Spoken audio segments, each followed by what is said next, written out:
excited because I've been in need of a new computer for a long time now. The one that I had before was my brother's old computer, and it is not working very well at all. So I finally bought one of my own, and I haven't opened it yet, so we're gonna do that together. I love the way that Apple does their packaging. It makes it seem so luxurious.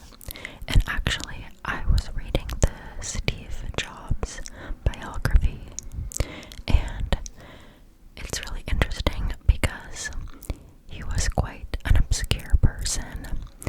How do I say it nicely? He was a very strange man. I highly recommend you do some research into him, or you listen to that audiobook or read the book, because he had a very interesting lifestyle and a very interesting set of beliefs. Don't quote me on any of this because I can't remember everything exactly, but I know he had a lot of extreme diets, and in fact one of his diets, he would only eat apples, hence the name Apple. Or he frequently went on these fruitarian diets where he would only eat fruits, and I believe he was vegan for a bit.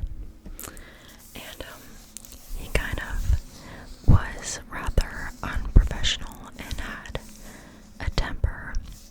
Obviously not all of the time, but just in some of the stories they were telling in this book, they talked about how he would treat people on the Apple team, and it's very, very interesting to say the least. So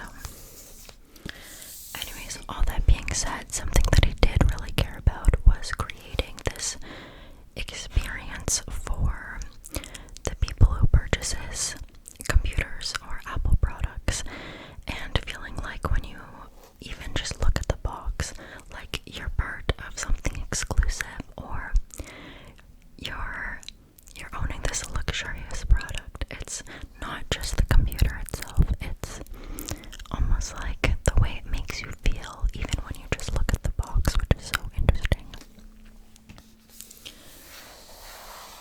So all of that being said, obviously Apple packaging is beautiful.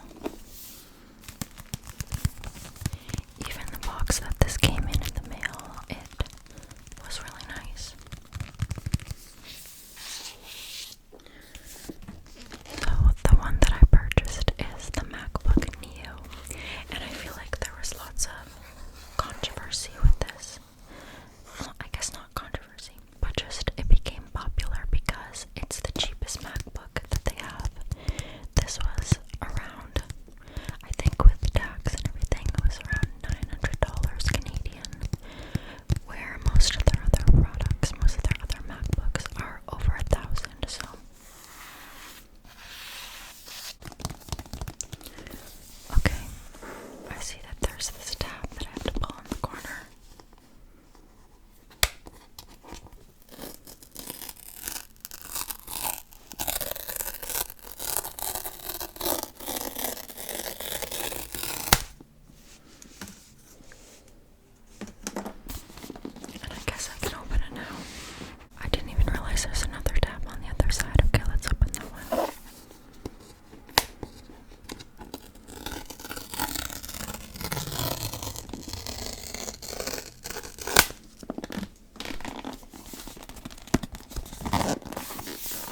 there she is, and now I have to go set it up.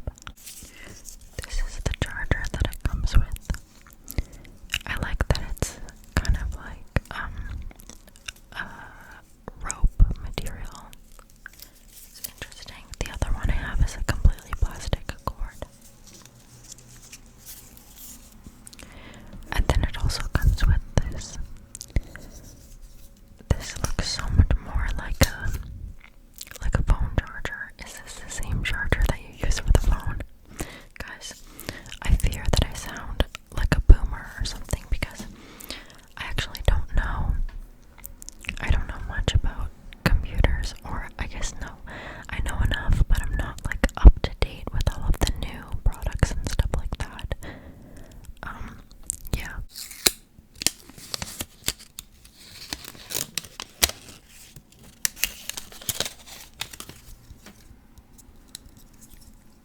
Nice, okay, cool. Okay, it's asking me if I want to transfer data from another Mac, from a Windows PC, or from an iPhone or iPad. Now, I'm not really sure what that entails. I'm assuming it would put all the information and like your contacts and things like that onto this computer. But I don't really want that. I kind of just want to set it up as new. So that's what we're gonna do. Set up as new. Okay, continue.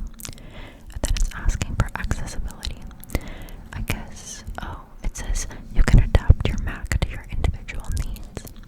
So basically, if you're visually impaired, if you have motor impairments, hearing impairments, or cognitive impairments, I'm not going to do any of those right now. Okay, now I have to sign into my Wi-Fi. 1 second. Okay, I hope that was the right Wi-Fi password. Let's see. It's connecting, it's connecting. It's connecting. Let's wait to see if it connects.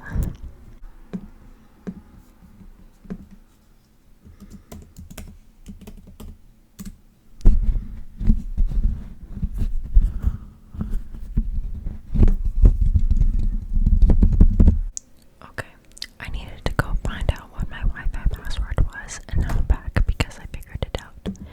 So let's type in the correct password this time.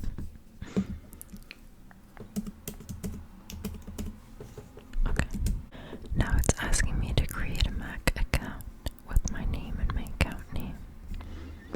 Okay, I don't really know what that means. Okay, and I also need a password